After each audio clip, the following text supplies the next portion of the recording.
తెలంగాణలో బీసీని ముఖ్యమంత్రిని చేయడమే జనసేన పార్టీ ఉద్దేశమని ఆ పార్టీ రాష్ట్ర నాయకులు మీసాల శ్రీనివాసరావు అన్నారు. నిజామాబాద్, జహీరాబాద్ పార్లమెంట్ స్థాయి కార్యకర్తల సమావేశంలో తెలంగాణ ఇన్ఛార్జ్ శంకర్ గౌడ్తో కలిసి పాల్గొన్నారు. దేశంలో అన్ని రాష్ట్రాల్లో జనసేన పార్టీ విస్తరిస్తోందన్నారు. జనసేన అధినేత పవన్ కళ్యాణ్ ఆదేశాలతో తెలంగాణలో పార్లమెంట్ స్థాయి సమావేశం నిర్వహిస్తున్నామని తెలిపారు. పార్టీ బలోపేతం కోసం ప్రతి కార్యకర్త కృషి చేస్తారని, రాగల రోజుల్లో తెలంగాణలో జనసేన కీలకంగా మారుతుందని ధీమా వ్యక్తం చేశారు. సమావేశం సందర్భంగా నిజామాబాద్ నగరంలో కంటేశ్వర్ బైపాస్ నుంచి శివాజీ చౌక్, పూలంగ్ చౌరస్తా మీదుగా మాధవనగర్ వరకు బైక్ ర్యాలీ చేపట్టారు. తర్వాత శివాజీ మహారాజ్, డాక్టర్ బిఆర్ అంబేద్కర్ విగ్రహాలకు జనసేన నాయకులు నివాళులర్పించారు.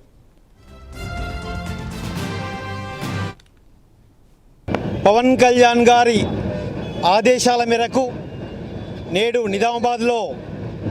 నిజామాబాద్ మరియు జహీరాబాద్ పార్లమెంటరీ నియోజకవర్గాల కార్యకర్తల సన్నాహక సమావేశం నిర్వహించడం జరుగుతుంది.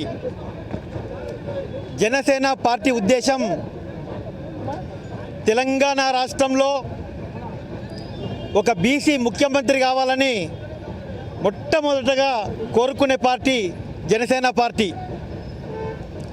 తెలంగాణలో పార్టీని బలోపేతం చేయడానికి జనసేన ఆధ్వర్యంలో తెలంగాణ మొత్తంలో పార్లమెంటరీ సమావేశాలు నిర్వహించడం జరుగుతుంది.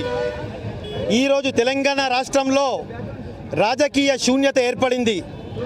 కాంగ్రెస్ పార్టీ ఖతమైంది, టీఆర్ఎస్ పార్టీ పనైపోయింది. భవిష్యత్తు జనసేనదే.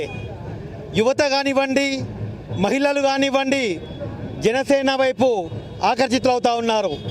ఎందుకంటే పవన్ కళ్యాణ్ గారు ఒక తెలంగాణకో ఆంధ్రప్రదేశ్కో పరిమితమయ్యే వ్యక్తి కాదాయన. దేశం మొత్తంలోని 29 రాష్ట్రాల్లో విస్తరించబోయే పార్టీ జనసేన పార్టీ. అంతేకాకుండా దేశంలో ఏ పార్టీని నిలబెట్టాలన్నా, ఏ పార్టీని పడగొట్టాలన్నా పవన్ కళ్యాణ్ గారే కీలకంగా పోతున్నారు. జాయినింగ్స్ ఉంటాయి. పెద్ద మొత్తంలో ఈరోజు ఒక 500 మంది జాయిన్ అవుతున్నారు జనసేనలో. ఎందుకంటే పవన్ కళ్యాణ్ గారి వ్యక్తిత్వము, పవన్ కళ్యాణ్ గారి ఐడియాలజీ, ఆయనను అనుసరించే వాళ్ళు చాలామంది ఉన్నారు. చాలామంది మోడీ గారిని ఇష్టపడతా ఉంటే మోడీ గారు పవన్ కళ్యాణ్ గారిని ఇష్టపడతారు. అది మా అందరికీ చాలా గొప్ప విషయం.